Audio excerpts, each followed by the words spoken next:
These waffles will take center stage on your dinner table thanks to my cornbread waffles recipe.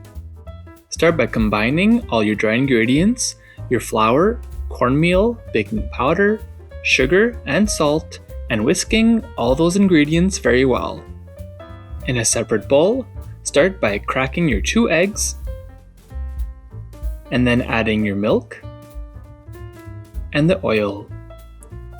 Whisk everything until smooth, and then pour it into your dry ingredients. With a rubber spatula, fold all your ingredients together, being careful not to overmix. The mixture is going to be lumpy, but that's okay, just let it sit for a few minutes. Preheat your waffle iron, and then spray both sides with nonstick spray. Then place about 3/4 cup of the mixture into the waffle iron and cook for a full cycle. Repeat 4 more times, making sure to spray the pan every single time, and you should get about 5 waffles in total. They take a couple minutes to bake each time, so make sure to have fun while you wait.